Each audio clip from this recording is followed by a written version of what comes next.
என்னடா இவன் பஸ்ல இருக்கானே அப்படின்னு சொல்லி பாக்குறீங்களா? வேற ஒண்ணும் இல்லைங்க. நம்ம எப்பயுமே பஸ்லயும் கார்லயும் போயிட்டு இருந்த இடத்துக்கு இந்த முறை பஸ்ல போலாம் அப்படின்னு முடிவெடுத்து ஒரு புது அனுபவத்தை எக்ஸ்பீரியன்ஸ் பண்ணலாம் அப்படிங்கிறதுக்காண்டி நம்ம போயிருந்தோங்க. அது வேற எங்கேயும் இல்லை, கேரளா இருக்க நம்ம சபரிமலைக்கு தாங்க. நம்ம சபரிமலை ஐயப்பனுக்கு தான் நம்ம தமிழ்நாட்டுல இருந்து பஸ்ல எப்படி போலாம் அப்படின்னு போறதுக்காண்டி முடிவெடுத்து போலான்னு முடிவெடுத்தோங்க. அது நம்ம தமிழ்நாட்டுல எங்க இருந்தாலும் கம்பம் தாண்டி குமுளி இருக்கு இல்லைங்க, அங்கே நம்ம எங்கள் பஸ் பிடிச்சி அங்கே வந்துட்டோம்னா அங்கேருந்து நடந்து அவங்க ஸ்டேட்டில் உள்ள குமுளி பஸ் ஸ்டாண்டுக்கு போயிட்டோம்னா அங்கேருந்து நமக்கு பஸ் ஆப்ரேட் பண்ணுறாங்க. அது எப்படின்னா, நம்ம வந்து நம்ம ஊரில் மாதிரி ரெகுலரெலாம் பஸ் இருக்காது. அங்கே வந்து ஆள் சேர்ந்தால் தான் பஸ் எடுப்போம் அப்படின்னு சொல்லுவாங்க.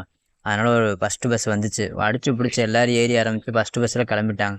சரின்னு ஒரு கொஞ்ச நேரத்தில் பஸ் வந்துடும் அப்படின்னு சொல்லி வெயிட் பண்ணிட்டு இருந்தோம். சரி, அப்படியே ஒரு டீயை போட்டு அப்படியே அங்கே வெயிட் பண்ணிட்டு இருந்தாங்க. அடுத்த பஸ் வந்துச்சு, நம்ம அடிச்சு பிடிச்சி ஏறி நம்ம ஒரு இடத்த பிடிச்சி பம்பைக்கு போனால் பம்பையில் பார்த்தா கூட்டம். விடிய காலம் ஒரு 6 மணிக்கு ஏறி கூட்டாங்க. அப்பயே சரியான கூட்டம் ஆயிடுச்சு. அப்படியே அந்த கூட்டத்தில் போய் ஒரு குளியலை போட்டுட்டு அப்படியே அங்கேருந்து நடக்க ஆரம்பிச்சு, சரி சபரிமலை ஐயப்பனை போய் பார்ப்போம் அப்படின்னு சொல்லிட்டு அப்படி போட்டு நிறைய நடந்து போகும்போது கீழே மட்டும் கூட்டம் இருந்த மாதிரி இருந்துச்சு. அப்படி ஏற ஆரம்பித்தா ஏற இடத்துலையும் கூட்டமாக இருந்துச்சு. என்னடா இது, ஐயப்பன் சீசன் அப்போ தான் நமக்கு கூட்டம் அதிகமாக இருக்குன்னு பார்த்தா ஐயப்பனுக்கு எப்பயுமே கூட்டமாக தாங்க இருக்கும். அது நமக்கு இங்கே போனதுக்கப்புறம் தான் தெரிஞ்சுச்சு. சரி சரி கூட்டம் இருக்கட்டும் அப்படின்னு சொல்லி பார்த்தா மாலை போட்டவங்க கூட்டம் அதிகமாக இருந்த மாதிரி இருந்துச்சு. சரி, அங்கே போய் பார்த்தா மாலை போட்டவங்க கூட்டம் கம்மியாக இருக்குது, மாலை போடாதவங்க கூட்டம் எக்கச்சக்கமாக இருக்குது. அங்கே ஒரு 2 மணி நேரம் ஆயிடுச்சு. நம்ம சிவில் தரிசனத்துக்கு போகலான்னு சொல்லிட்டு அந்த சைடில் ரைட் சைடில் நம்ம எப்பயும் போகிற சைடு போய் பார்த்தா கூட்டம் அங்கே தாங்க ஏகப்பட்ட கூட்டம் நிற்கிது. நம்ம 18 படி ஏறுறவங்களோட கூட்டம் கம்மியாக தான் இருந்துச்சு. என்னடா இது அப்படின்னு சொல்லி பார்த்தா இங்கே நீங்களே பார்ப்பீங்க, பார்க்கலேன், கூட்டம் கம்மியாக தான் இருக்குது. ஆனால் நம்ம 18 படி ஏறுறவங்க சைடு பார்த்தா கூட்டம் கம்மியாக தான் இருக்குது. நம்ம சிவில் சைடு போகிறவங்க பார்த்தா எக்கச்சக்கமான கூட்டம்.